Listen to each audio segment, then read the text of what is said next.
Coach Robert Burale. Oh my goodness, Yes, I can't tell you how excited I am. I have my been pleasure. watching quite a few of your talks and I'm quite impressed. Give motivational talks, inspirational talks, you mentor. I hear you're an actor as well. Exactly. I don't know why you guys, I your feel people have not called my people. we're snoozing.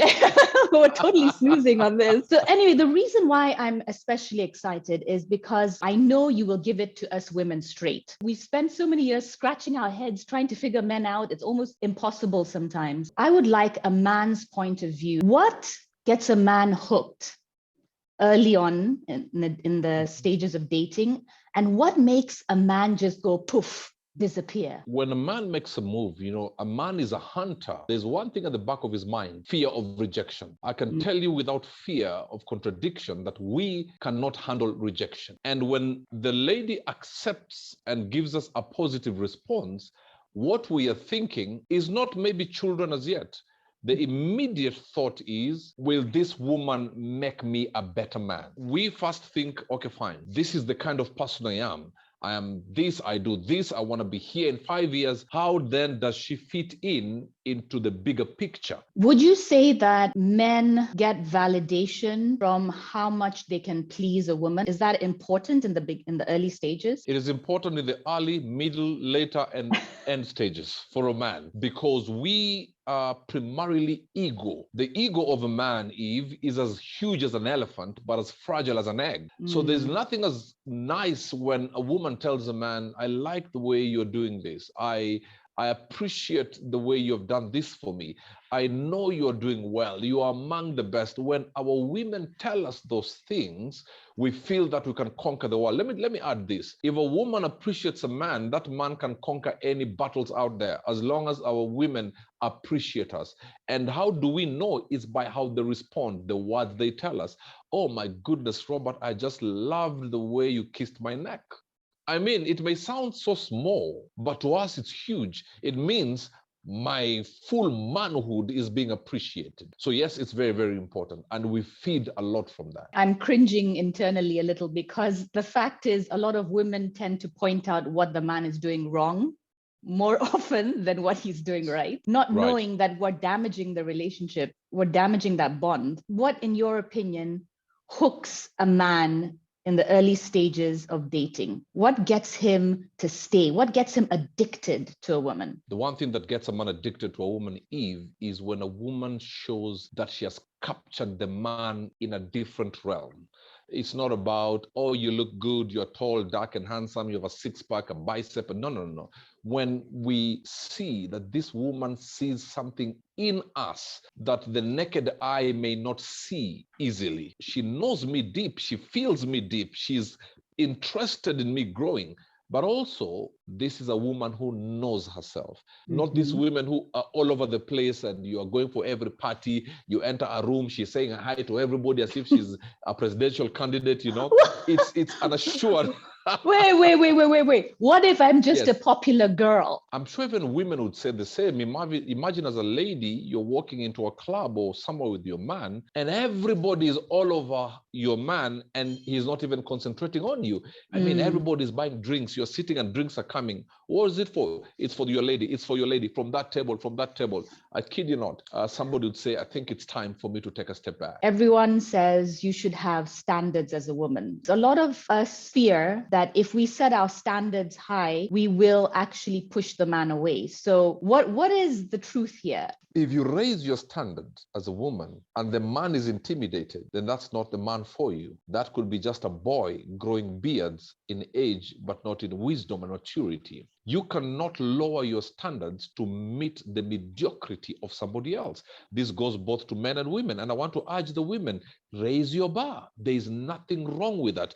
There's a difference between raising your bar and looking down upon men. Now, I'm talking about understanding who you are as a woman, walking and manifesting the fullness of being a woman. There is nothing wrong with that. If man number A cannot handle that, trust me, man number C is being prepared somewhere and being panel beaten, and they'll be there to meet you at your level, because we need to raise boys to be men who can handle secure and empowered women. But Burale, I'm going to ask you then, are you Right. saying that women should immediately walk away if the man who is interested is not making an effort? And if we speak up, how do we say it without offending Right. this guy? Some men just need a little bit of pushing and urging and hinting. You can tell a man, hey, why don't we plan something? Have you ever thought about taking a drive to Naivasha or going out of town? What you do is speak to him as if you are suggesting, not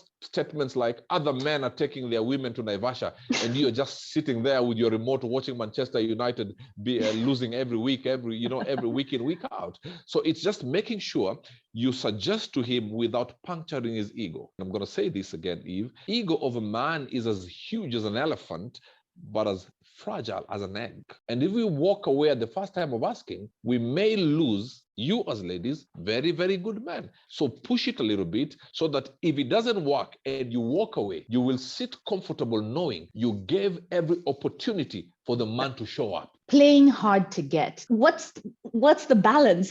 How are we supposed to play this game? Are we supposed to be playing a game?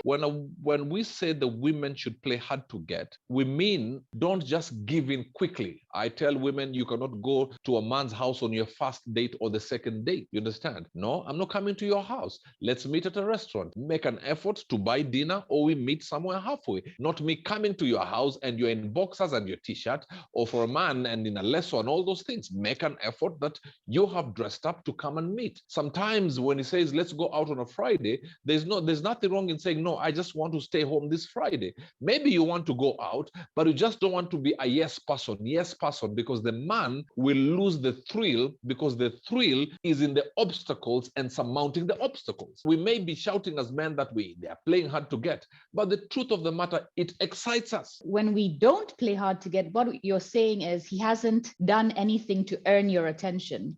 And what you haven't earned, you don't value. You will not value. Exactly. How fast is too fast? I think that's what women also struggle with. Is it wrong to be intimate with a man on the first date, in the first week, within the first month? 150,000% wrong. You'll hook up on the first date. That moment of getting to bed together is exciting.